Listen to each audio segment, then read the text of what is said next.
Assalamualaikum warahmatullahi wabarakatuh.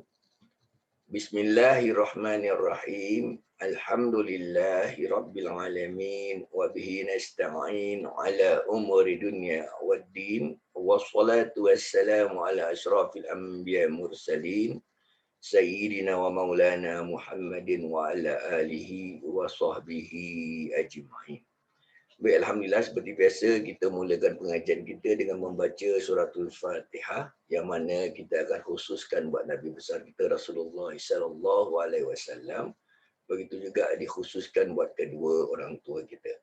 Sama ada mereka masih hidup maupun yang telah meninggal dunia, mudah-mudahan dengan keberkahan suratul Fatihah yang kita baca ini, kedua orang tua kita juga akan sentiasa dirahmati Allah Subhanahu wa taala insya-Allah.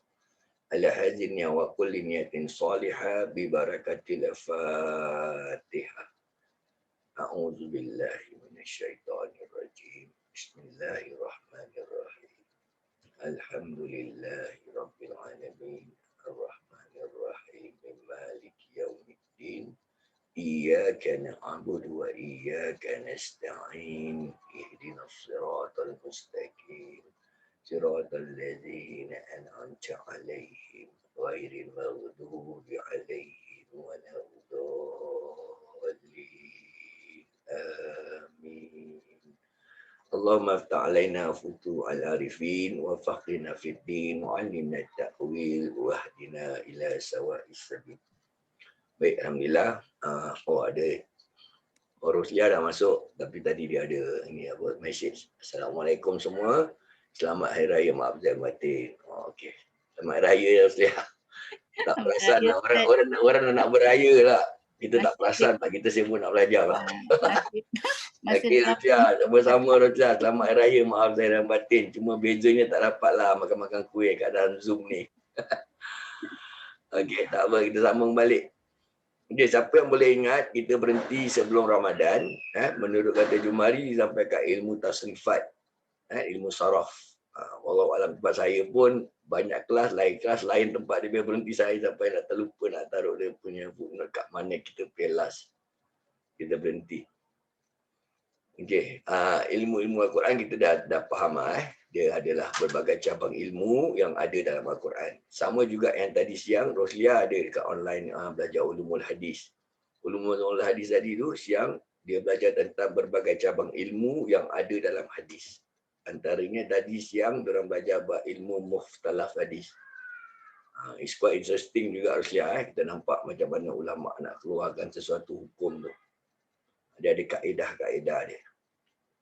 Baik, hari ini kita akan tengok kaedah ulama nak mengistimbatkan hukum. Istimbat ni maknanya mengeluarkan hukum melalui Al-Quran dulu. Nanti kalau dah habis kelas ni pun insya-Allah saya akan sambung. Kalau ada siapa nak sambung, saya boleh sambungkan ulumul hadis. Pasal benda ni penting. Kita tak boleh belajar bab Quran aja tanpa belajar bab hadis. Kena ambil dua-dua. Baru kita nampak macam mana ulama keluarkan hukum. Jadi kita cover bab Quran dulu. Okay, kita dah sampai masuk ke ilmu nahu. Selalu dia cakap belajar ilmu nahu ni dia mesti nak berkaitkan dengan ilmu saraf. Ilmu nahu dan saraf. Sebenarnya dia ilmu nahu ni lain, saraf ni lain. Jadi dia kena, tapi dia berkaitlah. Kalau ada ilmu nahu mesti nak ada ilmu saraf. Nahu ni kalau dalam bahasa orang putih ni dia punya ilmu apa dia panggil grammar dia. Itu grammar dia panggil ilmu nahu. Sebab tu kita dengar kadang-kadang pembacaan selawat kita kan, ada yang baca wa ala alihi wa sahbihi wa sallam. Kadang-kadang wa ala alihi wa sahbihi wa sallim. Kenapa dia berbeza? Itu semua bab nahu. Kita dah cover bab nahu sikit-sikit, kita dah ada asas dia. Kita dengar orang azan, asyhadu anna Muhammadar Rasulullah. Dia pakai dar Rasulullah. Tapi kalau kita baca la ilaha illallah Muhammad dur Rasulullah. Berbeza kalau kita baca Muhammad jadi dur Rasulullah. Dia tak boleh la ilaha illallah Muhammad dar. Kena Muhammad dur. Tapi azan kena dar. Itu pun bab nahu juga. Sebab dia ada kalimah asyhadu anna tu yang jadikan Muhammad dan Rasulullah. Kalau la ilaha illallah Muhammad tak ada anak kan, terus dur Rasulullah. Ini daripada sudut ilmu nahu dan grammar. Macam bahasa orang putih lah kan, dia ada grammar past tense, present tense. Dan kalau dalam bahasa Arab dia adalah fi'il madi, fi'il mudhari, kan, fi'il amr. Amr ni kata perintah. Kan, Allah perintahkan sesuatu dan sebagainya. Baik. Lepas tu dia berkait dengan ilmu saraf. Saraf ni juga dikenali sebagai ilmu tasrifat. Kan? Dia adalah perkataan tasrif ni. Baik, kita tengok apa makna tasrif tu. Tasrif maknanya tasrifat. Tasrifat ni maknanya saraf sama. Dia daripada sama root words. Dia punya kata dia sama. Baik, tasrif dari sudut bahasa adalah berubah. Dia yang mula berubahkan pembacaan dia tadi ni. Kan? Baik, dari sudut istilah, menurut kalangan ulama saraf, tasrif ialah berubah dari fi'il madi berbentuk asal yang pertama kepada fi'il mudhari. Maknanya melalui ilmu tasrif ni, ilmu saraf ni, dia akan merubahkan dia punya grammar ni. Daripada present tense jadi past tense. Kalau dulu kita kata keep, sekarang kept. Kept kan past tense.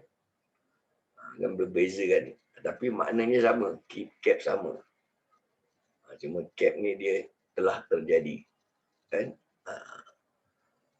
Baik, lepas tu kepada fi'il mudhari' ni pula. Fi'il madi, fi'il yang past tense, dia pula boleh bertukar kepada fi'il mudhari' yang past tense.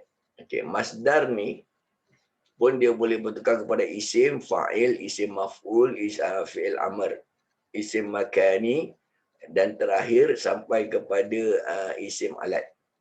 Okey, ini semua adalah terms, nama-nama dalam kaedah ilmu nahu.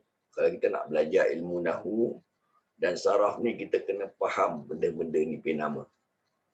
Dalam ilmu nahu dia tak ada idgham al-ghunna, dia tak ada terms nama ismam, dia tak ada term nama apa yang kita gunakan tajwid. Itu semua terms nama-nama dalam ilmu tajwid.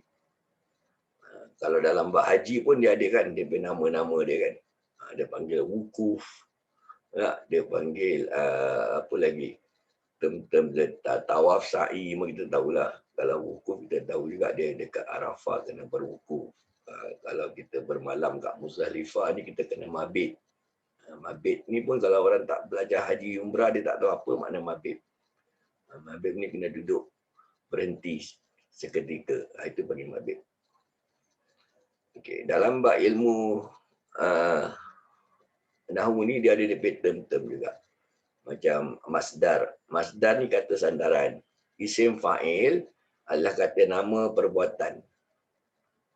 Isim maf'ul, fi'il amr ni semua ada nama-nama dia. Kalau kita nak belajar secara in detail, dia memang agak rumit sikit. Ini antara bidang ilmu yang saya sendiri pun belajar dulu paling lama saya gunakan masa untuk nak belajar ilmu nahwu dan saraf ni. Sebab dia punya ilmu terlalu luas. Dan dia agak rumit. Sebab apa dia rumit pada saya? Saya berlatar belakangkan sekolah orang putih. Saya bukan daripada budak-budak madrasah dulu. Kalau orang-orang madrasah mungkin dari kecil mereka dah dilatih dengan kalimah-kalimah gini, diorang dah didedahkan benda-benda ni, mudah pada diorang nak faham. Macam saya nak faham memang lama sikit. Tapi saya selalu, bila saya belajar buat nahwu saraf ni, saya gunakan kekuatan dalam bahasa Inggeris ni. Dia nouns, pronouns, verb, adverb kan, saya gunakan benda ni. Lepas tu saya translatekan je gitu je. Baru saya dapat kefahaman. Maknanya dia sama juga dengan bahasa orang putih. Okay. Nahwu ni, dia bukan sebahagian daripada ilmu saraf. Tetapi ilmu tasrifat ni, ilmu saraf ni adalah sebahagian dari nahwu. Macam mana saya nak translatekan dia ni. Ilmu nahwu ni, dia bukan ilmu saraf. Nahwu lain, saraf lain. Tapi ilmu saraf ni dia sebahagian dari nahwu. Kalau tak ada saraf, kita susah nak belajar ilmu nahwu. Sebab itu kalau ada guru yang ajar ilmu nahwu, nanti dia akan ajar ilmu nahwu dan saraf. Dia pernah dengar dekat pergah dia belajar tak? Nahwu dan saraf. Dia mesti ajar saraf. Kalau dia nak ajar nahwu. Okay, ini kita contoh tengok macam mana cara belajar ilmu saraf. Saya ambil satu, dua contoh supaya kita fahamlah generally apa makna dia. Okey, ini contoh ilmu saraf. Awak tengok dia punya wazan dia. Wazan-wazan dia awak boleh nampak. Dia akan jadi berubah. Dia akan menjadi berubah. Okey, dia daripada asal kata nun, sod sama ra. Dia jadi yang suru. Tapi huruf nun, sod, ra ada tak? Ada. Yang suruh ni dia jadi sedang ataupun akan menolong. This is present tense. Kalau nasra, pertolongan. Tapi nun sod ra ada kat situ juga. Kalau nun sod ra lagi satu ni dari nasir ataupun nasirun, yang menolong. Sebab tu antara gelaran nama Imam Syafi'i, Imam Syafi'i rahimahullah, nama gelaran dia Nasirun Sunnah. Maknanya orang yang menolong sunnah Nabi. Dia yang banyak faham tentang hadis-hadis Nabi. Sebab tu nama gelaran dia Nasirun Sunnah. Dia pertahankan, dia menolong sunnah-sunnah Nabi. Jangan sampai terhapus. Yang ni pun ada urut nun, sod, ra. Yang ni pula yang ditolong. Munsur. Mansurun ataupun mansur. Dia yang ditolong. Kan berbeza kan? Kalau ini pula unsur harus menolong. Kalau jangan menolong dah jadi lain. Ada tambahan la kat depan. La tansur. Mansura atau mansarun.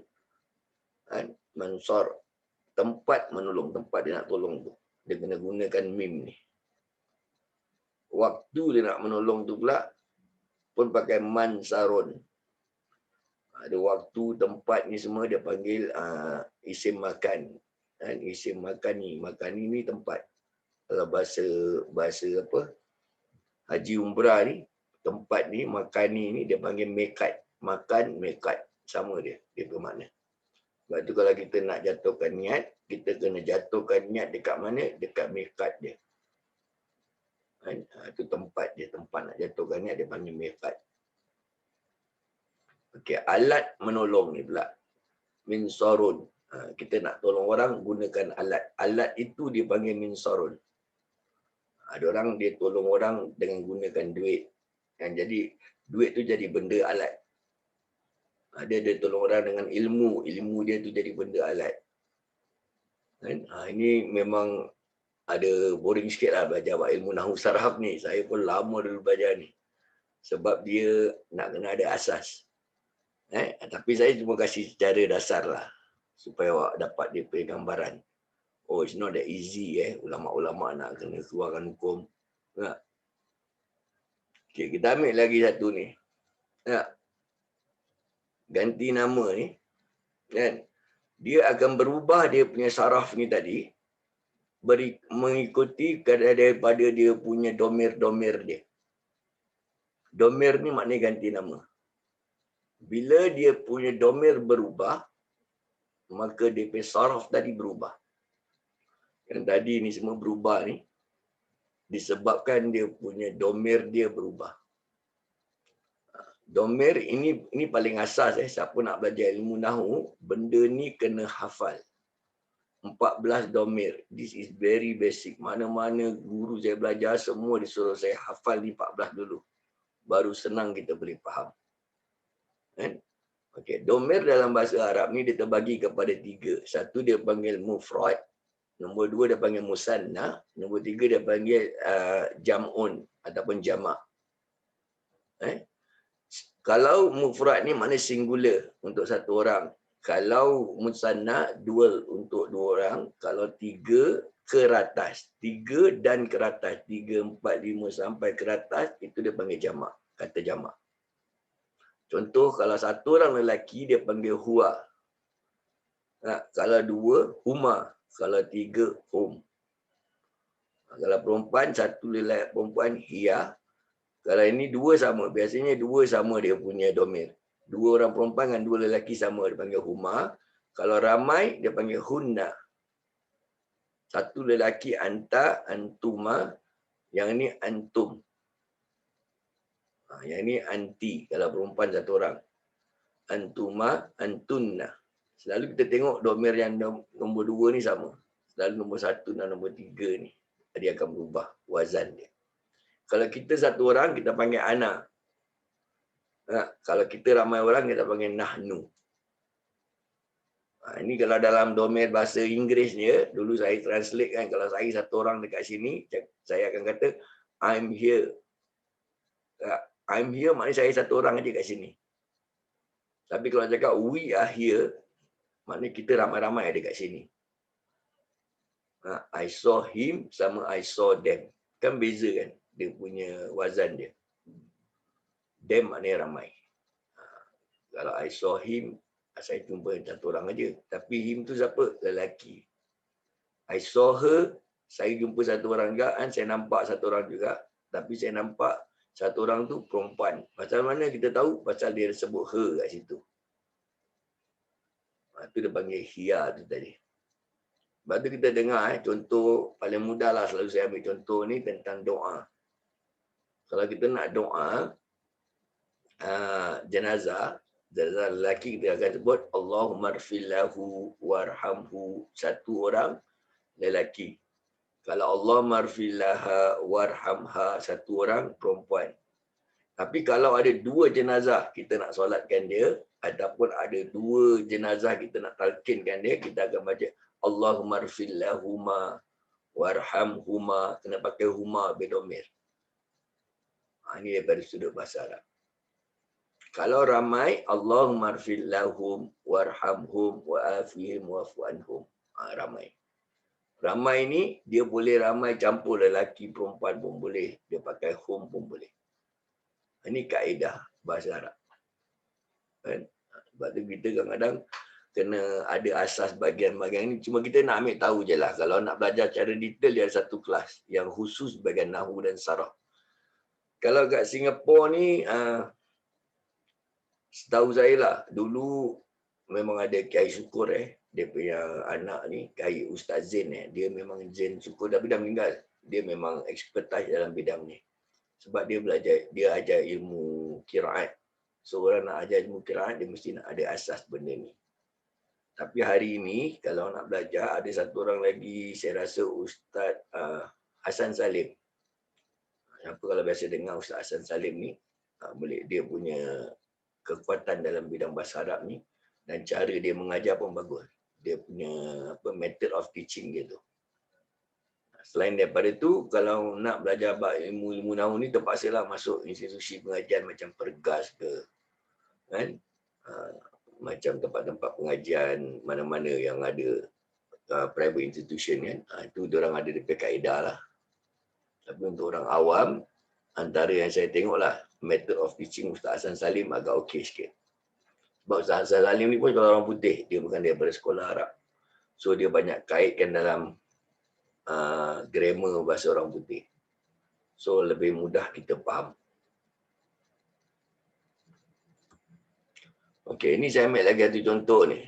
Ini saya nak kena pakai PowerPoint. Kalau boleh nampak PowerPoint ni, bayar nampak benda ni. Ini nampak PowerPoint, perbezaan dia punya saraf ni akan berubah.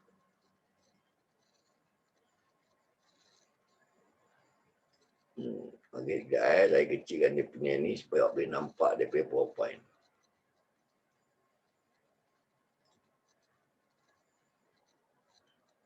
Boleh nampak ni. Ma'ahu, ma'ahum, ma'aka. Kan? Okey, apa makna ni semua?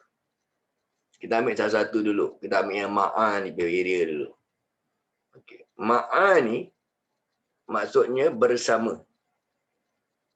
Itu daripada perkataan bersama ni dia panggil ma'a. Tapi kalau ada hu kat belakang, maknanya bersamanya. Hu tu dia punya domir, nya. Kan? Maknanya domainnya tu dia pakai hu.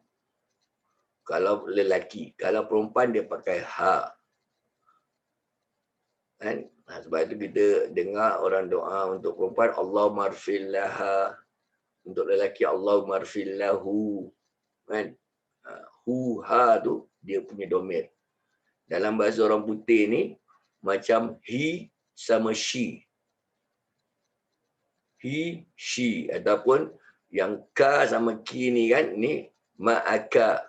Nanti dia ma'aki. Ya, itu macam him sama her. Ada beza tak him sama her? Ada kan? Kalau him lelaki, her perempuan. He lelaki, she perempuan. Sama, Arab pun sama. Okay. Kalau ma'ahum, maknanya bersama mereka. Maknanya ramai. Dia bersama dengan orang yang ramai. Ma'aka, untuk lelaki juga. Kan? Bersama dia. Dia tu siapa? Lelaki. Kalau perempuan, ma'aki. Macam kita nak tanya nama. Okey, kalau saya cakap, Haifaluka, siapakah nama engkau? Kan? Engkau tu siapa? Lelaki ke perempuan? Sebab awak dengar ka, saya tanya orang lelaki. Kalau saya nak tanya orang perempuan punya nama, saya akan sebut apa tu, Haifaluka bukan nama. Itu dia panggil tanya khabar. Apa khabar engkau? Kalau nak tanya orang perempuan, Haifaluki, apa khabar engkau juga. Tapi engkau yang saya tanya khabar ni, orang perempuan. Kalau tanya nama, Mas Muka. Mas Muka, siapa nama engkau? Macam saya nak tanya nama Jumari dalam Zoom ni, saya tanya Mas Muka je. Jumari jawab. Nama dia Jumari bin apa. Maknanya saya tanya lelaki. Kalau saya nak tanya orang perempuan, saya akan tanya Mas Muki. Dan dia pakai ki, dia akan baris bawah. Ma'akum, bersama kalian. Itu kaedah dia. Kalau ma'i, bersama aku. I, aku. Dia mesti ada hujung dari ya. Kan? Dia kalau ma'ana, bersama kami. Beza I ada ya. Kalau nun ada alif jadi na, kan? Bersama kami ni, maknanya ramai. Sebab tu kalau kita baca doa kunut contoh. Kalau kita solat seorang, kita boleh baca Allahumma hadini, ya, ni, fiman hadait, wa afini, fiman afait, wa tawallani. Pakai ni, kan? Pakai huruf dia, huruf ya. Mati kena mati bawah. Tapi kalau kita jadi imam, kita jangan baca ni. Ya, sebab kalau kita baca ni, ada makmum tak nak doa kan, tak nak amin kan, kita pergi doa. Sebab apa? Imam tu doa untuk dia seorang saja. So sebagai imam, kita kena doakan juga jemaah kita, makmum kita doakan. Jadi macam mana cara doa dia? Allahumma hdina fiman hadait, wa afina fiman afait, wa tawallana. Kena pakai na, tak boleh pakai ni. Ini dia antara tasrifat dia ni. Kan? Kalau ma'aha, bersama, nya tu perempuan. Sebab tu Allah maghfirlaha warhamha wa afiha perempuan. Ini kaedah dia. Maknanya kita kena faham yang bahasa-bahasa Arab ni, yang kita belajar baca dalam Al-Quran. Kan? Kadang-kadang kita baca saja tapi kita tak faham dia punya kaedah. Tapi ulama-ulama ni dia orang faham. Sebab tu dia orang ajar kita. Cara nak tafsir ayat macam mana. Dan kita ikut je kaedah dia orang. Okey, ini saya ambil lagi satu contoh. Kalau saya bilang an ni tentang, maksud an tentang. Kalau saya bilang anhu ni tentang siapa? Lelaki ke perempuan? Apa makna anhu? Dah awak dah ada dia punya yang kat sebelah tu, awak boleh nampak. Kan? Awak dah faham sikit-sikit. Anhu ni tentangnya. Tapi nya tu lelaki. Ini contoh. Anhum tentang mereka. Anka tentang dia tapi dia lelaki. Ankum tentang kalian, maknanya ramai lah. Kalian ni ramai. Kan? Ini pun contoh-contoh dia kalau nak tengok. Kalau saya bilang min ni maknanya dari. Teruslah kalau minhu ni dari siapa? Lelaki ke perempuan? Minhu laki-laki. Perempuan dia kena ambil apa? Minha, yang bawah sekali ni. Kan? Itu kaedah dia. Kalau ramai, minna, dari kami. Ini semua dia punya asas-asas dia. La ni untuk lahu untuknya, nya ni lelaki. Lahum untuk mereka, laka untuk dia, dia tu lelaki. Lakum untuk kalian. Maknanya ramailah Kalian mana berjaturan, kalian mesti ramai. Li ni untuk satu orang aku. Lana. Lepas tu kita baca Allah marfil lana. Allahumma ghfir lana ni Allah ya Tuhan kami. Ampunilah kami. Waghfir lana. Allahumma ghfir lana dzunubana. Dzunubana tu ampuni kami. Wahai Tuhan kami ni Allahumma ghfir lana. Kalau untuk perempuan Allahumma ghfir laha. Ini kaedah dia. So yang ini dia panggil saraf. Yang ini dia panggil tasrifat. Kaedah-kaedah dia. Baik, kita tengok pula yang seterusnya ni pula, bahagian ilmu saraf ni, dia punya kesimpulan dia. Kita ambil dia punya conclusion dia, kesimpulan bahasa Arab ni, dia terbahagi kepada 3 jenis kata bahasa Arab ni. Yang pertama, dia ada jenis. Ini jenis. Dia ada jenis kata kerja, dia ada jenis kata nama, dia ada jenis huruf-huruf yang dia panggil kata sendi. Ataupun kita kata sendi kata. Kalau yang kata kerja ni, kata perbuatan kerja siapa yang buat kerja ni, dia panggil fi'il. Kalau kata nama, dia panggil isim. Kalau kata sendi ni, dia panggil huruf. Huruf ataupun harfu. Sebab tu kalau kita belajar ilmu tajwid, nanti kita akan masuk satu hukum mad lazim harfu ataupun mad lazim harfi. Huruf. Kan? Dia ada sendi-sendi kata dia. Okay. Lepas tu dia ada pula jenis-jenis fi'il. Tadi dia ada ni kan, 3 bahagian pecah pada fi'il, isim, huruf. Lepas tu fi'il ni pula, dia ada lagi 3 jenis fi'il. Satu dia panggil fi'il madhi, ni past tense yang telah berlaku. Nombor 2 fi'il mudhari' yang sedang berlaku ataupun yang akan berlaku. Dalam bahasa Arab ni, dalam Al-Quran, dia bukan cerita pasal benda yang sedang berlaku ataupun yang telah berlaku aja. Dia ada cerita juga tentang benda yang akan berlaku. Padahal belum berlaku lagi tapi akan berlaku. Dia panggil future tense. Dia bukan past tense, bukan present tense, tapi dia future tense. Yang akan berlaku, akan datang. Contoh seperti apa? Al-Quran cerita kita benda yang akan berlaku. Contoh kematian kita. Satu hari nanti kita akan mati. Jadi dia punya baris dalam ayat-ayat tentang kematian ni, dia akan gunakan yang fi'il mudhari' yang akan berlaku. Lagi apa lagi contoh akan berlaku? Akan berlaku hari kiamat. Bacalah ayat Al-Quran ni semua. Benda-benda yang menceritakan tentang hari kiamat ni semua dia gunakan fi'il mudhari'. Kalau fi'il amr, dia merupakan kata perintah. Allah perintah kita sesuatu. Biasanya tanda-tanda dia, fi'il amr ni dia gunakan hamzah wasal. Sebab tu banyak dalam Al-Quran ada huruf-huruf yang hamzah wasal ni kan. Itu dia panggil fi'il amr. Macam contoh paling mudah kita ambil bacaan yang kita selalu baca apa? Iqra' bismi rabbikal ladzi khalaq. Iqra' tu bukan baca. Baca qara'a. Tapi dia tambah hamzah wasal kat depan, dia jadi kata perintah. Bacalah. Itu maknanya Allah perintah kita, bukan suruh apa, Allah suruh kita baca. Allah bukan kata baca, tapi Allah kata bacalah. Itu kata perintah.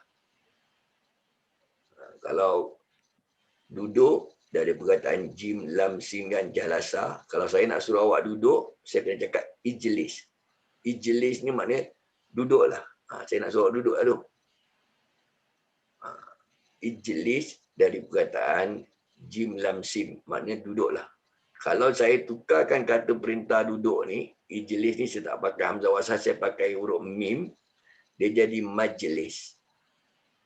Majlis ni pula bukan duduklah. Majlis ni maknanya tempat duduk.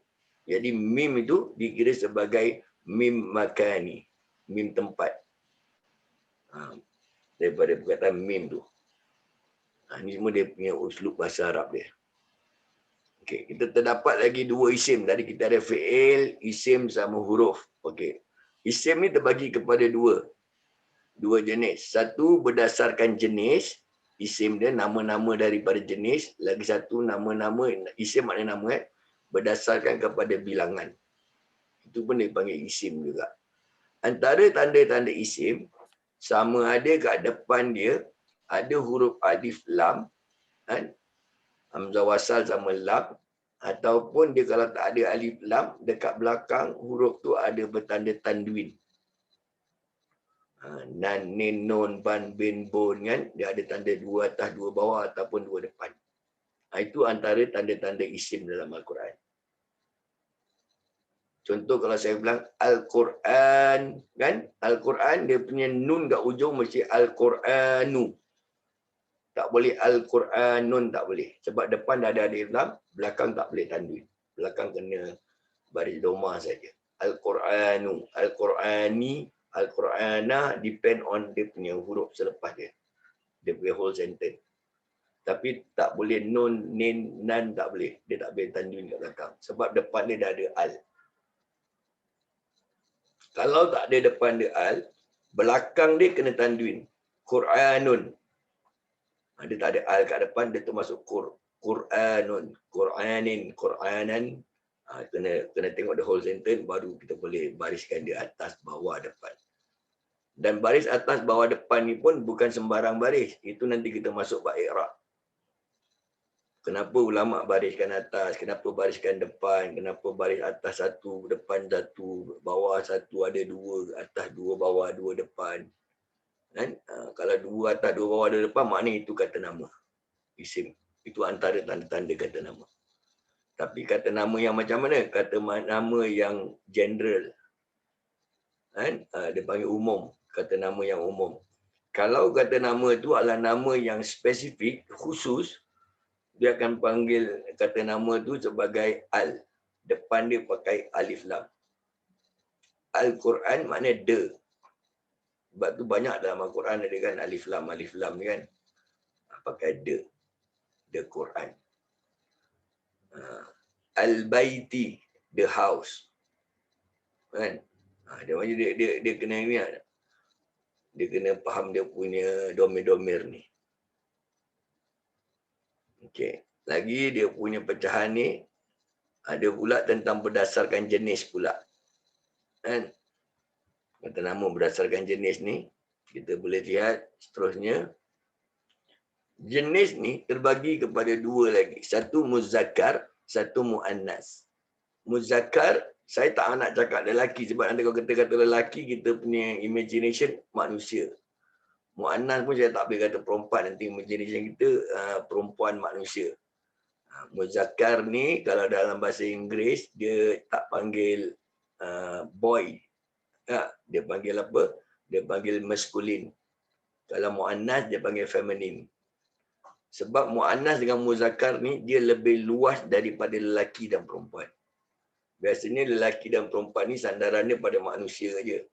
Tapi yang ini sandaran dia kepada non-living thing pun dia ada muzakkar, ada muannas. Macam jannatun. Ada tahu buta kat belakang kan. Maknanya surga tu dia kira perempuan. Dia kira muannas. Dia kira feminin. Macam tu. Benda-benda yang ada tanda-tanda dia, belakang dia ada ta marbuta ataupun ada ta taknis. Ini kalau belajar ngaji, selalu bab tajwid saya masukkan. Nampak je ta marbuta, nanti saya try translatekan dalam bahasa Melayu ni, apa makna dia. Dia punya gender dia. Sebab itu kalau awak tengok nama orang perempuan ni, nama dia orang ada ta kat belakang. Kat mana? Dekat binti dia. Ba nun ta binti. Mari kita tengok nama-nama orang perempuan. Semua ada binti apa.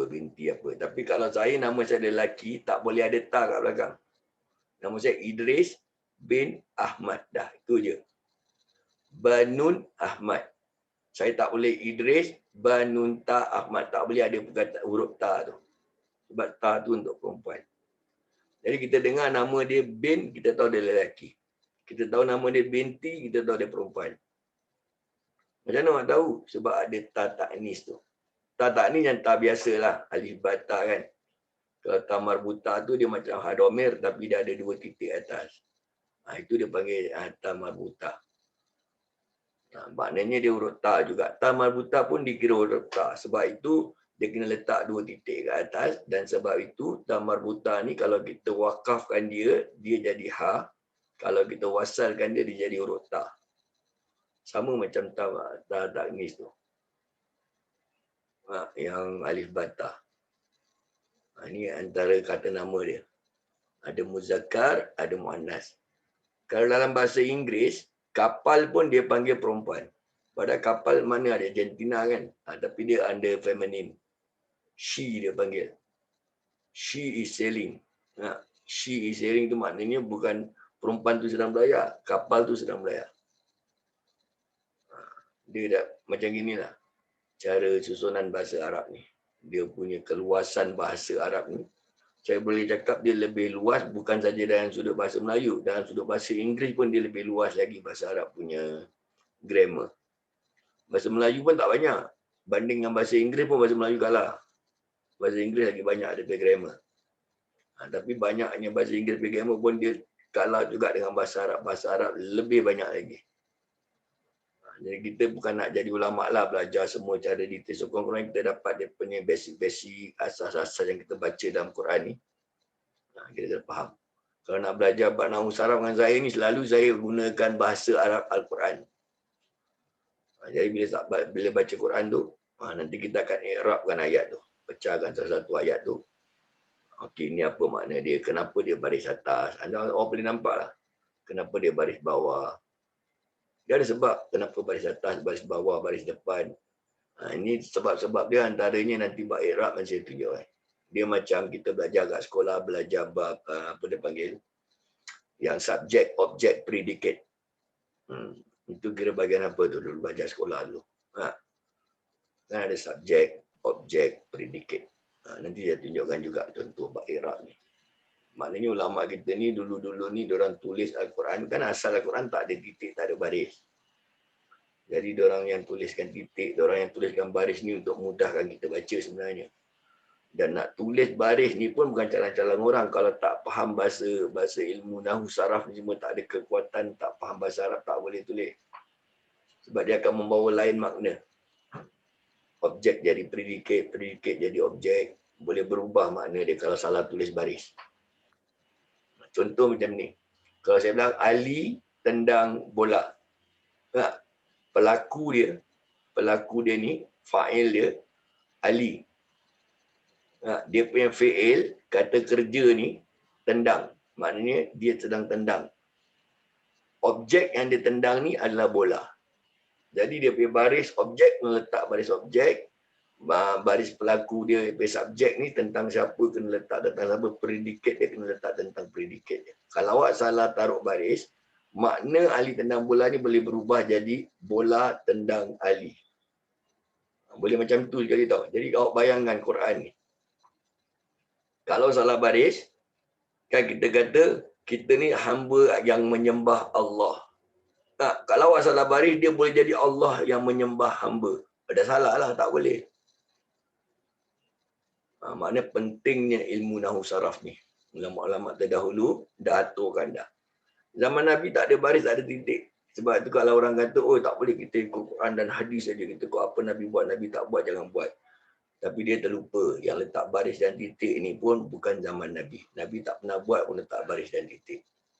Ulama-ulama yang buat. Takkan kita nak kata ulama tu tak tahu. Takkan kita nak kata ulama tu buat perkara bid'ah yang Nabi tak buat. Jadi kita kena faham maksud bid'ah tu apa. Okey, yang ni pula terdapat 3 bilangan lagi. Kan? Yang ni tentang bab kesimpulan pendapat terdapat 3 bilangan bab berdasarkan kepada benda-benda yang tadi ni, isim ni tadi. Kita tengok bilangan ni pula bilangan numbering lah maksud bilangan ni kan. Pertama bilangan mufrad, musanna dan jamak. Tadi saya dah bilang mufrad maknanya 1. Kalau musanna ni 2, jamak ni ramai. 3 and above kira jamak. Itu dia panggil jamak. Bilangan. Daripada bilangan ni pun, DP saraf akan berubah lagi. Allah marfillaha, sama Allah marfillahuma, sama Allah marfillahum. Berbeza sebenarnya. Allah marfillahu, Allah marfillahuma, Allah marfillahum. Kan berbeza kan? Ini semua disebabkan bilangan dia tu. Satu orang jenazah ke, dua orang jenazah ke, ramai jenazah. Jadi dia punya saraf berubah. Ha jadi hum, kan? Hum jadi hu, kan? Sebab tengok pada bilangan. Okey, seterusnya kita tengok bab harf. Harfnya adalah huruf. Huruf ni pula dia mengandungi makna dulu. Kita tengok tentang pembahagian huruf-huruf ni. Baik. Ada huruf, daripada satu huruf ni dia dah membawa makna. Dalam Al-Quran, satu huruf ni dah ada makna dia dah. Seperti fa, maknanya maka. Ini contoh tak? Kalau B maknanya dengan. Bismillah, dengan nama Allah. Sebab tu kita harus baca Bismillah, dengan nama Allah. Bismillahirrahmanirrahim, dengan nama Allah yang Maha Pengasih lagi Maha Penyayang. Ini contoh dia. Satu huruf dah ada makna. Huruf. Dan huruf ni juga, dia boleh jadi daripada dua huruf, baru boleh jadi makna. Baru dia ada makna. Kalau satu huruf tak ada makna, dua huruf baru dia ada makna. Seperti min contohnya. Min maknanya dari. Kalau satu huruf mi saja dia tak ada makna. Dia kena ada gandingan dia baru jadi makna. Min, dari. Ataupun man, ila. Kan banyak. Jadi huruf-huruf ni, dia panggil huruf-huruf harfu ni, ada juga yang daripada 3 huruf.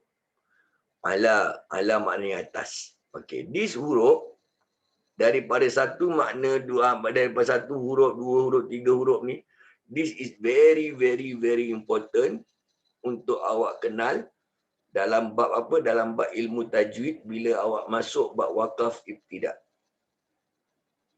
Jumari kenal tak? Masih ingat tak belajar wakaf ibtidak? Apa makna wakaf? Berhenti. Berhenti. Berhenti. Ibtidak? Tidak. Ibtidak tu macam wasal lah. Kita kata wasal sambung kan. Ibtidak ni nak menyambungkan bacaan dia balik. Sebab tu, kadang-kadang kita dengar orang baca Quran, dia berhenti dekat sini, dia sambung sebelah je. Sebab dia dah berhenti kat situ, dia punya sentence dah complete kan. Dia sambung sebelah. Tapi kadang-kadang dia berhenti sebab dia tak ada nafas, dia berhenti, tapi dia punya sentence belum complete, masih tergantung lagi. Jadi dia kena ghostan sikit, baru dia goyek balik. Ya nak belajar wakaf tidak dulu. Kan kita dengar orang ngaji Quran, kadang-kadang dia berhenti sini, dia sambung sebelah. Kadang-kadang dia berhenti sini, dia ghostan sikit, baru dia goyek balik. Kenapa dia ghostan balik? Dia dah baca apa tadi? Sebab tadi yang dia baca tu, ayat dia tergantung. Kurang sempurna lah. Kan? Saya makan nasi. Lepas tu kita kena sempurnakan makan nasi dan minum kopi. Penuh kan? Saya makan nasi dan minum. Minum apa? Tergantung. Makan nasi dan minum kopi. Baru nampak dia sentence tu penuh sikit. Jadi kita kena faham buat wakaf tidak ni. Nak tahu tempat-tempat nak sambung ni very important. Nak wakaf kat mana-mana kita boleh wakaf. Kita nak berhenti sebab nafas tak ada. Kita nak berhenti sebab kita terbatuk. Sebab kita banyaklah sebab tertentu kita nak berhentikan bacaan kan. Itu tak ada masalah. Mana-mana awak boleh berhenti. Asalkan cara awak berhenti tu mengikut kaedah ilmu tajwid. Kan kalau kita berhenti jadi ma'arif disukun contohnya. Kalau kita sambung tak jadi ma'arif disukun. Kan ada hukum yang kita dah belajar. Mak silah waktu nak sambung, berhenti tak jadi mak silah. Kan ini semua kaedah yang kita belajar ilmu tajwid lah ni. Dia berkait semua dalam bab ilmu-ilmu nahwu saraf ni semua. Kenapa saya bilang harfu ni penting? Dalam ilmu tajwid, harfu ni dikenali sebagai harfu jar. Harfu jar ni tempat kita nak sambung dia, kita kena tengok ada tak huruf-huruf harfu jar ni. Kalau awak berhenti kat sini, tak ada nafas, nak sambung sebelah boleh tak? Awak tengok sebelah dia ada tak harfu jar. Kalau tak ada harfu jar, tak boleh sambung sebelah. Kena ghostan sikit, cari harfu jar. Mesti ada. Harfu jar ni ada banyak dalam Quran. Awak ghostan sikit, dah jumpa harfu jar, awak sambung daripada belakang balik. Awak ghostan sikit, sambung daripada sana ke depan balik. Ini kaedah baca Quran. Tapi ni susah sikit kalau nak tunjuk cara kaedah ni, nak kena attend kelas tajwid bila masuk bab wakaf ibtidak bagi dia nampak. Tak apa yang dah lazim baca Quran, dia tahulah apa yang saya ceritakan ni. Tak, Doria, ada tak pengalaman macam ni? Roslia, ada belajar wakaf tidak? This is very Ada. important subject. Kalau tak, kita punya bacaan tergantung makna dia. Betul lah. Kan? Kalau kita biasa belajar ngaji, kita tahulah. Dia akan nampak perbezaan dia.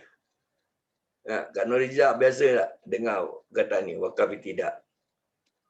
Kan? Ada kan? Kita dengar orang baca Quran. Zul dengar tu. Pernah dengar kan? Benda ni kan? Bila kita berhenti, nak sambung sebelah kita nak ghostan. Ni ada sebab-sebab dia. Ini semua melibatkan nahu dan sarah ni tadi. Sebab tu ulama-ulama terdahulu ni, diorang memang arif lah dalam bidang ni. Okey, seterusnya kita dah nampak lah sedikit sebanyak tentang basic-basic ilmu nahu, apa makna ilmu nahu, apa ilmu saraf. Nahu kita dah belajar masa sebelum cuti yang nak masuk Ramadan, hari ni kita sambung saraf. Dan selain daripada ilmu nahu dan saraf, dia ada lagi ilmu dia panggil ilmu i'rab. I'rab ni memang is not easy lah. Sampai sekarang pun saya masih belajar lagi ni i'rab ni.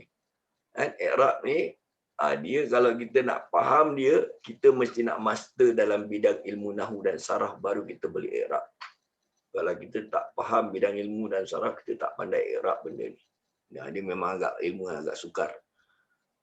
Baik, kita tengok dulu apa makna ilmu i'rab ni dulu. Okey, i'rab ni dia adalah asas ilmu i'rab, mestilah terlebih dahulu menguasai ilmu nahu dan saraf. Ini yang paling penting. Dia punya asas dia. Contohnya melalui ilmu-ilmu yang tadi kita cakap tadi, buat isim, fi'il, fa'il, amr, masdar dan sebagainya. Kalau kita tak ada asas dia, tak ada kekuatan dalam bab ilmu nahu dan saraf, kita belum lagi boleh masuk bab ilmu i'rab. Maknanya kalau kita tak pas PSLE, kita tak boleh masuk secondary school. Kalau nak masuk secondary school, kena pas PSLE. Kalau nak masuk university, kena pas A-level. Nak ambil master, mesti nak pas degree. Nak ambil PhD, mesti nak pas master. Kalau tak pas master, tak boleh pergi PhD. Tak pas degree, tak boleh pergi master. Sama lah. Tak pas A-level, tak boleh university. Tak pas PSLE, tak boleh pergi secondary school. Ini dia punya foundation dia. Okey, serta mengenali tanda-tanda dia semua kita nak kena kenal. Tanda-tanda yang dia punya marfu, maknanya subjek. Kalau objek dia panggil mansuf. Kalau majrur ni dia punya predicate.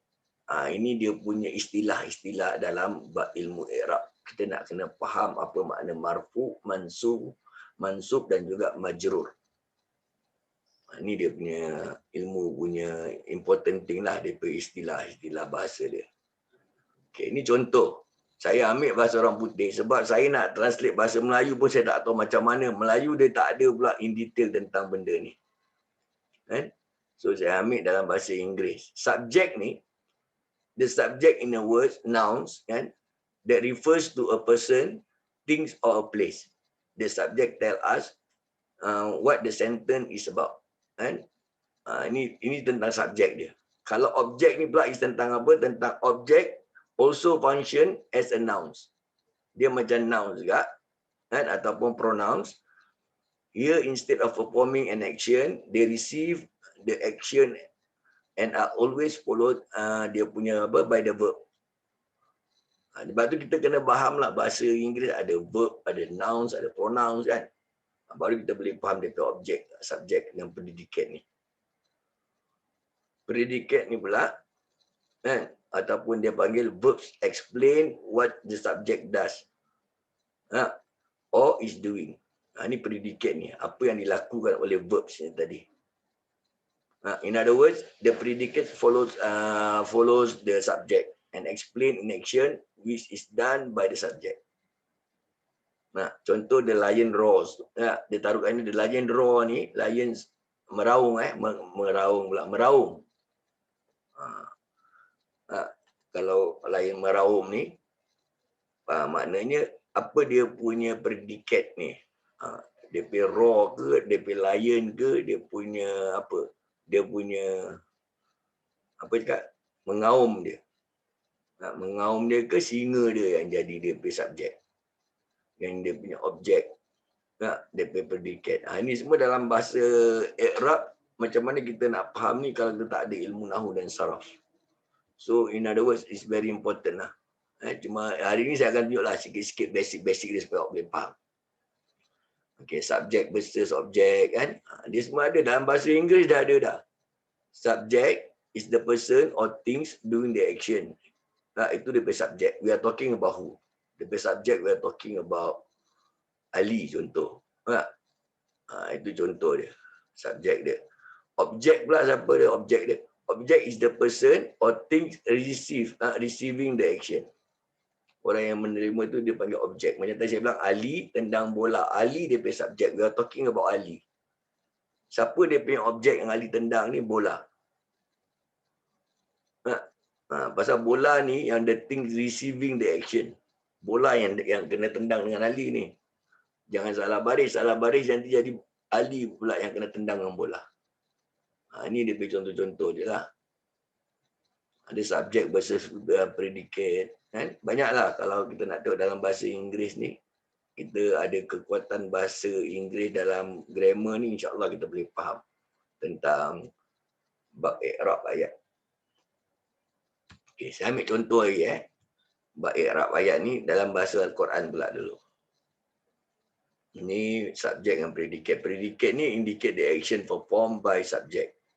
Dan ini dia indicate the action performed, pelaku dia yang melakukan subjek tu. Subjek tadi kita bercakap pasal Ali kan. Yang bawah ni kita cakap pasal Ali. Subjek dia, pelaku dia apa yang dia lakukan?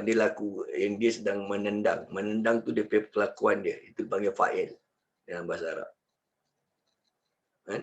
Dia punya objek dia si bola tadi tu. Okay. Ini pun melibatkan yang domir juga. Sebab tu domir ni kena hafal saya bilang tadi. Baru nampak perbezaan dia ini berubah. Okay, kita tengok macam mana ulama-ulama mengi'rabkan ayat-ayat Quran. Okey, awak tengok baik-baik. Ujung dia berbaris di hadapan. Ini dia panggil marfu. Muhammadun yang amat saya. Ada pointer dia tak nampak tak? Boleh nampak tak saya pero ni? Nampak Ustaz. Nampak. Nampak? Okey, nampak okey. Okey, Muhammadun, tapi yang bawah tak Muhammadun, Muhammadan. Yang bawah lagi Muhammadin. Kenapa dia berbeza kat penghujung? Ada dun dan din. Dun ni tanda domatain, dia panggil marfu. Kan? Kalau fathatain baris dua atas, dia panggil mansub. Mansub dia panggil fathatain. Kalau kasratain dia panggil majrur. Okey, benda ni mungkin agak asing, kita tak pernah dengar kalimah-kalimah ni, tapi ini semua adalah istilah-istilah dalam ilmu i'rab.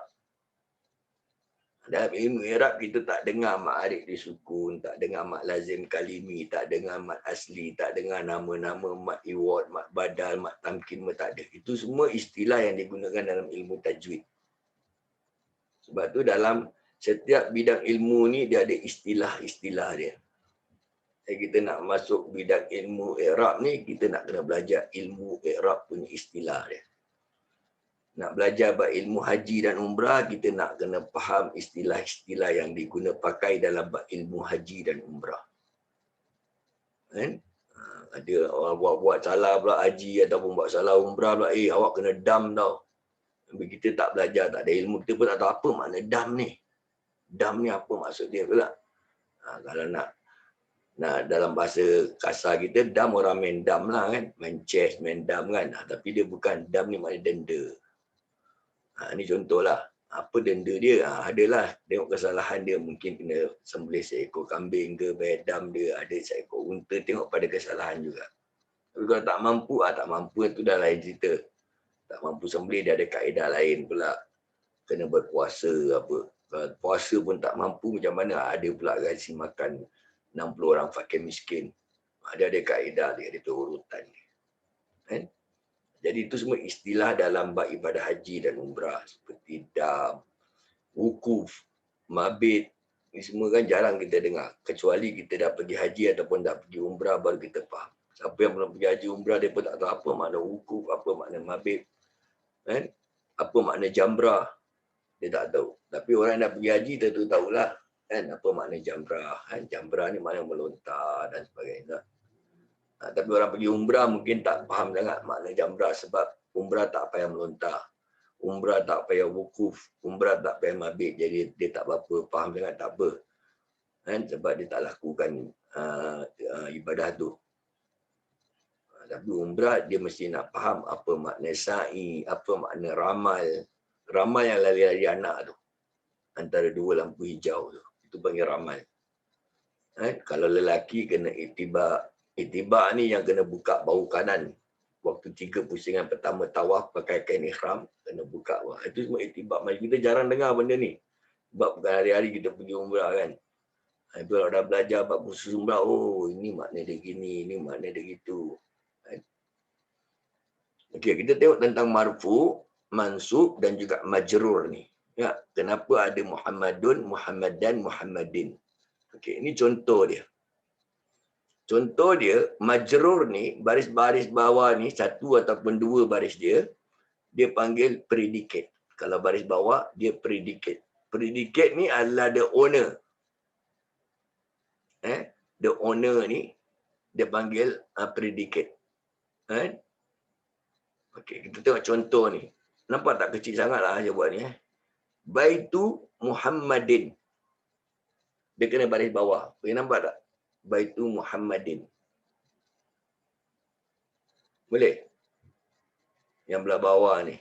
Baitu Muhammadin. Boleh Ustaz.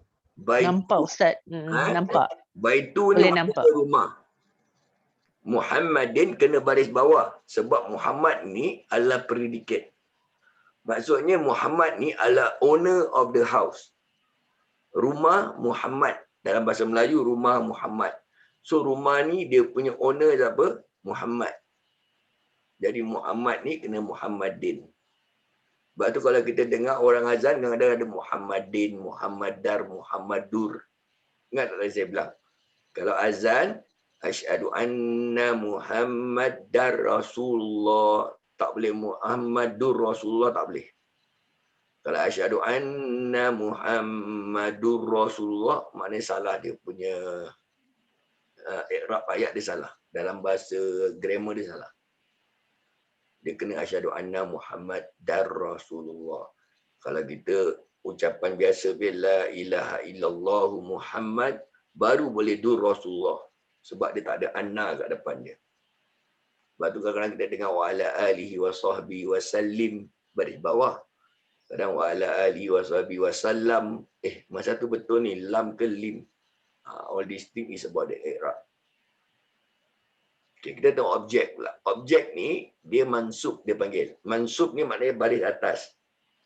Baris penghujung ayat ni, kalau nak tahu dia mansub, dia akan baris atas. Sama ada atas satu, dia panggil fathah, ataupun dua atas, dia panggil fathatain. Itu bermakna ayat tu adalah objek dia. Contoh, Ra'ai Muhammadan. Tak boleh Muhammadin lagi. Dia kena Muhammadan. Maknanya, dia telah melihat Muhammad. Muhammad ni kena dan. Sebab Muhammad is the object orang yang melihat itu. Contoh, saya melihat Muhammad. Muhammad penama tu kena jadikan dia dan. Sebab saya lihat objek. Objek dia siapa? Muhammad is the object. Muhammad dah tak boleh Muhammadin lagi. Muhammadan. Kalau Muhammad ni subjek, dia kena marfu. Marfu ni dia kena baris depan satu, doma ataupun depan dua depan. Doma time. Ujung ayat tu, Muhammad ni kena dun. Dun ataupun du. Ra'ai Muhammadun. Okey, yang ini pula, Muhammad telah melihat. Bukan Muhammad yang dilihat orang, tapi Muhammad yang melihat orang lain. Dia subjek dia, we are talking about Muhammad. Ya, Muhammad ni whatever, Muhammad telah melihat. Siapa yang dia lihat itu objek, siapa yang melihat ini subjek. Jadi nama Nabi Muhammad dia tukar. Sebab tu awak tengok, Ra'ai Muhammadun sama Ra'ai Muhammadan. Ini je kalau dua ayat ni dah boleh berbeza. Muhammad ni sedang melihat ke ataupun Muhammad dilihat orang lain. Nampak tak beza yang ulama yang buat baris dalam Al-Quran. It's not easy Hendaklah kamu menyembah Allah ataupun hendaklah Allah menyembah kamu. Mana satu yang betul kita kalau tak faham i'rab ayat. Boleh jadi salah. Sebab itu pentingnya baca Quran, jangan salah baris. Kalau baris satu, baris dua. Panjang pendek, dengung tak dengung, semua ada makna. Jadi nak fahamkan kita makna baca Al-Quran ni, ulama ambil satu ilmu, dia panggil ilmu itu sebagai ilmu tajwid. Sebab tu kena belajar ilmu tajwid nak baca Quran. Jangan main asal bunyi aja. Baris atas kita baris bawah kita baris ke depan baca. Makna dia lari. Muhammad ni sedang melihat ataupun Muhammad ni orang yang lihat dia. Memukul sama dipukul pun buat makna lain. Orang yang memukul sama orang yang kena pukul ni dipukul. Kan lain kan makna dia. Al-Quran pun gini. Baris very important. Kadang-kadang kita pentingnya berguru ni, guru dapat semak lah maknanya. Murid baca, guru semak. Murid salah, guru tegur. Kalau kita baca seorang bukan tak boleh. Kan? Kalau kita perasan, kesilapan kita okey. Kalau tak perasan, sebab tu Nabi ajar kita antara sunnahnya adalah bertadarus. Bertadarus ni duduk dalam satu kelompok, satu orang baca, yang lain semak. Itu bagusnya. Jadi kalau awak tersilap baca, orang boleh tegur. Salah tu bacaan dia. Okey, je orang tegur. Dan kita nak lapang dia lah. Okey, terima kasih. Pasal apa? Selalunya, bab tegur ni pun ada dua masalah juga ni. Masalah pertama, yang kena tegur tak dapat terima. Taklah saya baca betul tau. Betul tak? Pernah terjadi tak? Saya banyak majlis tadarus. Saya dengar, saya tegur lah kan. Taklah saya baca betul, saya baca dah apa. Apa juga berdu pula. Dia macam nak pertahankan dia punya. Kan? Tapi kadang-kadang kita baca silap, kita tak perasan. Jadi kita lapang dada lah. Kalau orang tegur, okey, tak apa. Ghostan sikit dah, habis cerita. Tak payah nak, tak adalah kita nak pertahankan. Sedangkan dia seorang yang baca yang 5-6 orang yang dengar salah. Takkan nak salah 5-6 orang. Jadi orang tu dah tegurkan, dah baguslah. Alhamdulillah. Lepas tu kita terima kasih tegurkan. Sepatutnya macam gitu. Bukan kita, salah lah kau tegur, kau baca betul apa. Itu masalah pertama dia. Dia tak boleh kena tegur. Masalah kedua dia, orang yang nak menegur ni pun mesti menegur dengan cara hikmah. Cara baik-baik supaya orang dapat terima kesilapan orang lain tu. Kadang-kadang saya dengar bila saya diam kat majlis-majlis tadarus kan, kau ni dia cara dia tegur tu macam cara provoke. Jadi orang pun ada aib, orang pun malu. Kadang-kadang yang datang tadarus dengan kita kat masjid, kat bawah-bawah blok mana-mana kita bertadarus ni orang tua-tua. Kan, diorang pun ada maruah diri juga. Dia pun malu. Cara awak tegur ni macam nak mengaibkan dia depan orang. Seolah-olah awak lebih bagus daripada dia. Awak kasih dia malu. Tak boleh. Itu pun salah juga. So nak menegur ni ada hikmah. Yang kena tegur ni pun kena berlapang dada. Saya kalau tegur orang, saya tegur sekali. Tak pernah 2 kali. Saya tegur sekali. Kalau dia dapat terima, Alhamdulillah. Dia tak dapat terima pun tak apa. Awak jangan nak debate dengan dia. Nanti jadi malu pada orang lain. Sebab pada tadarus kan ramai orang. Tak apa. Dia bilang dia betul lah. Okeylah betul. Tapi awak betulkan balik. Bacakan balik apa yang dia baca dalam hati pun tak apa. Orang yang tak dengar. Awak seorang yang dengar. Awak betulkan bacaan dia balik. Dah habis cerita. Sebab kita bertadarus ni, dia dikira sebagai pembacaan Al-Quran secara berkelompok. secara berjemaah. Kalau nak khatam secara berkelompok pun dikira majlis khatam juga, secara berjemaah dia panggil. Kan? Kira work in a team lah. Kan? Bukan nak saling salahkan, menyalahkan orang lain, tak. Tegur. Tegur mesti nak kena tegur. Jangan dah tahu dia salah, kita diam aja, kita bersubhat pun tak boleh. Kita tegur, pertama tegur dia cara hikmah, jangan sampai orang kecil hati. Kedua, tegur dia hanya sekali, jangan 2-3 kali. Saya kalau tegur, tegur sekali. Dia dapat terima, alhamdulillah. Tak dapat terima pun tak apa, saya akan baca balik apa yang dia baca. Walaupun dalam hati pun saya akan baca. Contoh kalau orang lelaki, jemari perasan, dia rasa Zul, kan? Orang perasan tak? Kita nak baca tahlil, kadang-kadang, okey, ni saya punya pengalaman lah.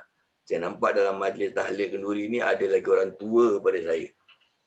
Alamak, orang ni tua pada saya lah. Takkan saya nak baca tak? Saya akan pelawar dia, Ji, silakan. Saya akan ambil. Tak apa, Ji, baca Ji, ambil berkat. Saya selalu macam itulah cara hikmah. Tak apa Ustaz baca. Baru saya baca. Jangan tak apa awak baca. Dia tolak dia. Kali betul-betul Pak Haji tu tak pandai baca. Kan dia malu kan? Jangan malukan dia. Kalau orang tu tolak kita balik, kita ambil je dah baca dah. Jangan, ambil jemari, apa tak nak. Nanti jemari, rupanya dia memang tak tahu baca lah rupanya. Jadi dia jadi malu. Jadi aib lah kat majlis. Jangan aibkan orang. Ni lagi lah contoh-contoh dia. Awak tengok ni. Marfu' ni, nama Allah, baris hu, baris ha, baris hi. Pun ada makna. La ilaha illallah. Tiada Tuhan melainkan Allah. Allah ni baris depan. Baris depan ni marfu'. Maksudnya apa? We are talking about the subject. Tiada Tuhan melainkan siapa dia punya subjek. We are talking about Allah. Kalau ada innallaha ala kulli syai'in qadir, sesungguhnya siapa yang baris atas ni, dia punya objek. Siapa objek yang ala kulli syai'in qadir ni? Allah adalah ala kulli syai'in qadir. So Allah is the object. Muhammadur Rasulullah. Jadi nama Allah ni kena baris bawah. Baris bawah. Lullahi. Sebab Muhammad ini adalah pesuruh Allah. So Muhammad dengan Allah ni, Allah is the owner. Kalau awak salah baris, kan, Allah ni awak taruh baris depan, Allahu, Muhammad ni, Muhammadun nak baca Muhammadin. Jadi maknanya bukan Nabi Muhammad pesuruh Allah. Allah pesuruh Nabi Muhammad. Nampak tak? Baris salah saja dah jadi salah makna. Muhammad pesuruh Allah ke Allah pesuruh Muhammad? So siapa yang the boss ni sekarang? The owner must be the boss lah. So owner tu predicate. Dia kena baris bawah. Yang ni pun samalah. Muhammadur Rasulullah. Muhammadur maknanya dia objek.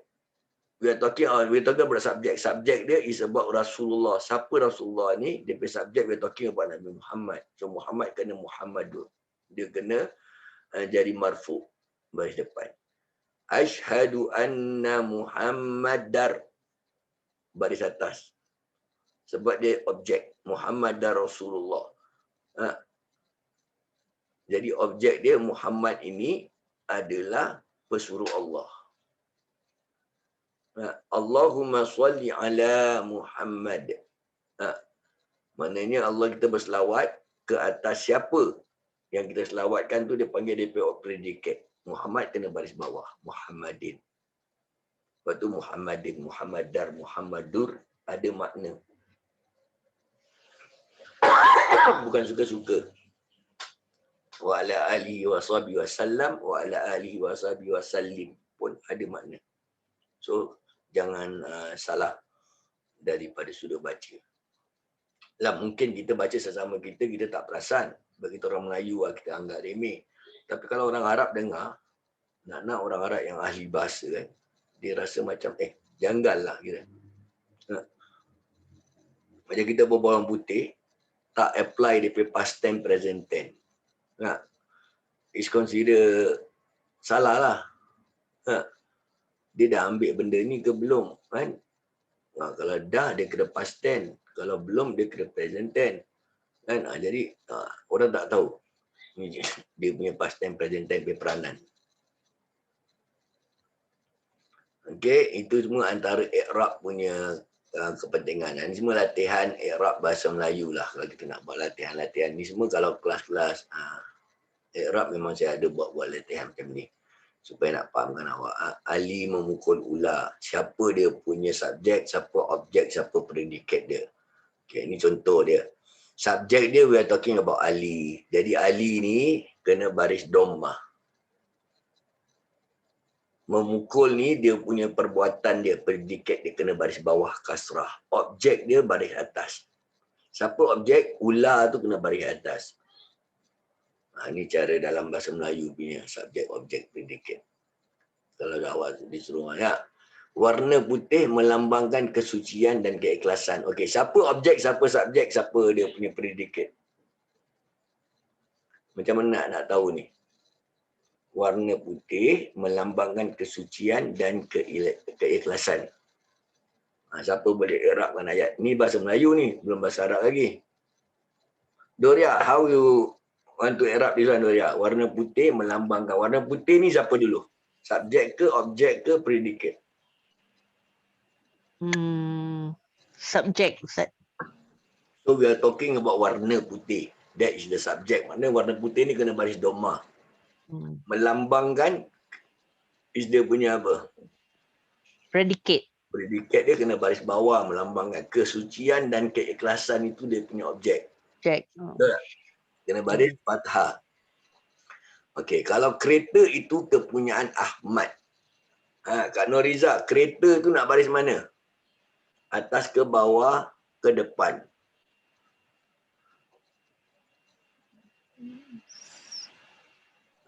We are talking about siapa sekarang? Kereta itu kepunyaan Ahmad. Kereta is subject lah. Nah, kereta is subject. We are talking about the car. Belong to Ahmad. Ahmad ni nak baris apa? Baris atas ke, baris bawah ke, baris depan? Patah. Tak. Ahmad ni dia kena baris kasrah. Sebab dia the owner of the car. Dia predikat. Dia risaulah. Dalam Quran sama. Dalam Quran bahasa Melayu ni semua sama. Kalau kita belajar bahasa Melayu, bahasa Inggeris kan, secara detail ni kan, jaranglah kalau kita belajar kat sekolah. Tapi ni sekolah ada belajar ni. Dia orang tahu dia punya kaedah-kaedah ni. Sebenarnya dalam bahasa Arab pun dah ada juga. Itu pentingnya belajar bahasa Arab. Sebab bahasa Arab ni dia adalah bahasa Al-Quran dan juga bahasa Arab ini merupakan bahasa kita dekat syurga nanti. So pentinglah kita nak kena faham bahasa Arab. Kosakata vocabulary ni dia panggil kosakata bahasa Arab, boleh dipelajari mulai dari kata-kata umum yang sering digunakan sehari-hari. Sehingga kata-kata benda dan sekitar kita. Belajar dia punya kosakata bahasa Arab juga bagus untuk menambahkan lagi wawasan dan khusyuknya bagi kita beragama Islam. Kerana Sayyidina Umar Ibn Khattab, ini Sayyidina Umar Ibn Khattab radhiyallahu an pernah berkata, ta'allamu al-arabiyyah fa innaha min dinikum. Maksud dia apa? Maksudnya dia suruh kita faham bahasa Arab ni. Dia suruh belajar bahasa Arab ni, dia bilang, pelajarilah bahasa Arab kerana ia adalah sebahagian daripada agama kamu. Penting. Sebab kita nak faham agama kita, kita nak kena faham Quran dan hadis. Tapi bahasa Arab kita tak tahu. Jadi sebab tu kalau orang berbual pasal dalil Quran, kena pasal dalil hadis, kalau dia tak faham bahasa Arab, dia bukan ahli dia. Kan? Jadi dia mesti nak faham daripada uslub bahasa Arab ni tadi. Okey, ni contoh-contoh i'rab. Kalau tak ada baris, kita tahulah ayat ni very familiar. Bismillahirrahmanirrahim. Kita tahulah nak bariskan dia lah. Kalau yang macam ayat-ayat gini, saya suruh i'rab, memang dah ada dalam Quran dah i'rab. Ini pun kita boleh cakap juga, boleh i'rab. Assalamualaikum warahmatullahi wabarakatuh. Sebab ni semua asal ayat-ayat dulu tak ada baris tau. Sampai sekarang tau. Kalau kita tengok, cuma Quran ni je lah ada baris. Hadis, kadang-kadang baca tak ada i'rab. Tak ada baris. Assalamualaikum. Tak boleh assalamualaikum. Assalamialaikum. Tak boleh. Kena mu'alaikum. Kenapa mu? Sebab tadi kita dah belajar tentang subjek, predikat, objek tadi. Kan? Amin. Kan kita baca doa amin. Ya Rabbal Alamin. Tak boleh amin. Yi Rabbal Alamin ataupun amin. You Rabbal Alamin. Tak boleh you, tak boleh ya. Kena, kena ya Rabbal Alamin. Tak boleh you, tak boleh yi. Semua ada sebab lah. Melibatkannya i'rab dari subjek, objek, predikat tadi. Wallahu a'lamu bisawab. Tak boleh wallahu a'lama bisawab tak boleh. Wallahu a'lami bisawab pun tak boleh. Kena mu bisawab. Ini pentingnya baca Quran dahulu kan. Jangan sampai tersalah baca lah. Yang ni siapa boleh baca? I'rabkan bahasa ni. Baris kat mana ni?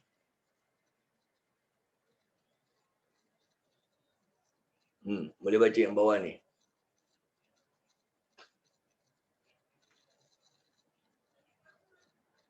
Boleh faham yang bawah kalam merah habis. Cuba i'rabkan bahasa Melayu. Ini bahasa Melayu ni, bukan bahasa Arab. Yang kalam merah, i'rab kan dia? Saya tinggal di Ulen. Itulah i'rab bahasa Melayu. Kalau tak belajar i'rab, tak tahu saya ke, suya ke,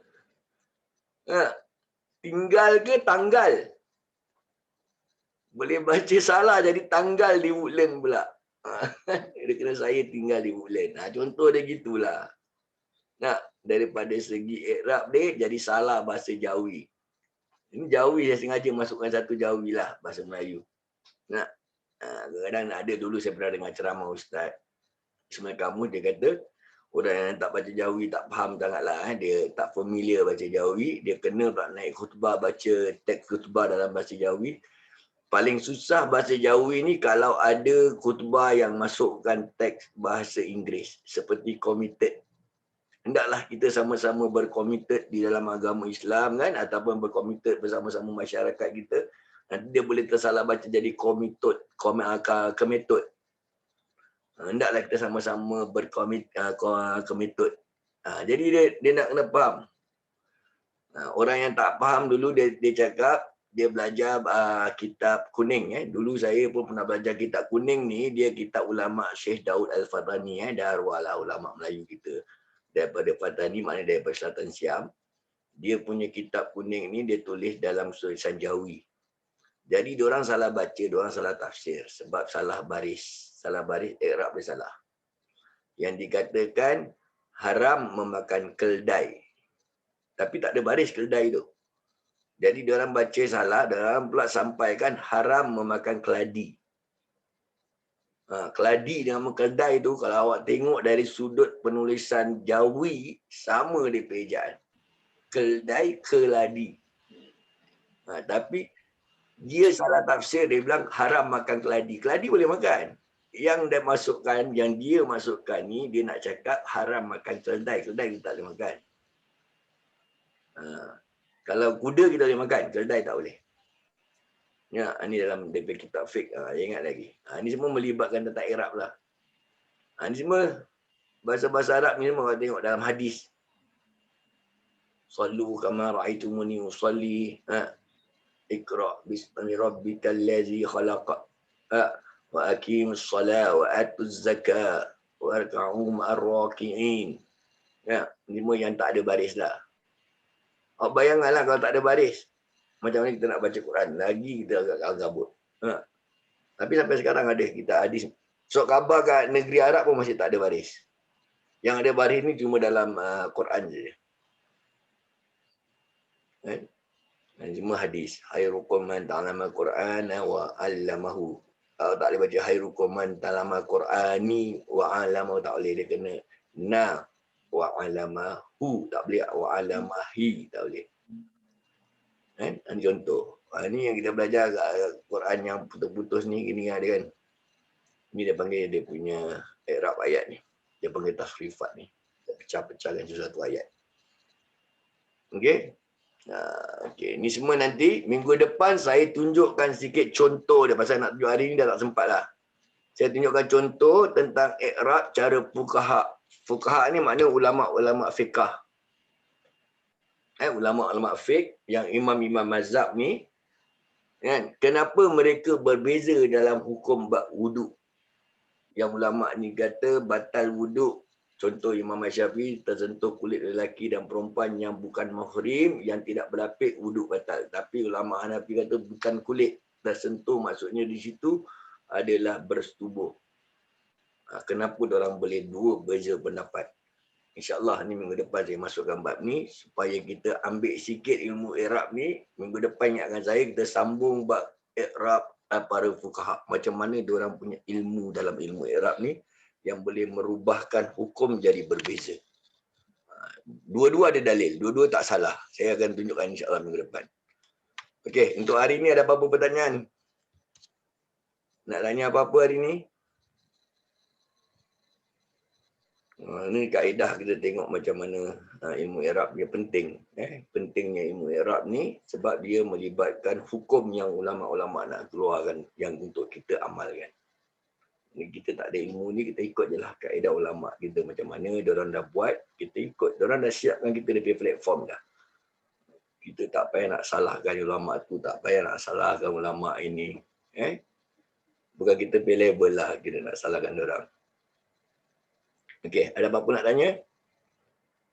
Tak ada? Baik, kalau tak ada, kita akan tutup dengan baca tasbih kafarah dan juga baca doa khatamul Quran insya-Allah. Subhanakallahumma wa bihamdika asyhadu an la ilaha illa anta wa nastaghfiruka wa atubu ilaik.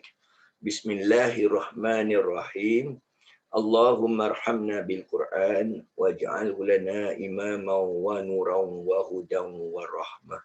اللهم ذكرنا منه ما نسينا وعلمنا منه ما جهلنا وارزقنا تلاوته آناء الليل وأطراف النهار واجعله لنا حجة يا رب العالمين. أقول قولي عز وأستغفر الله العظيم لي ولكم والسلام عليكم ورحمة الله وبركاته.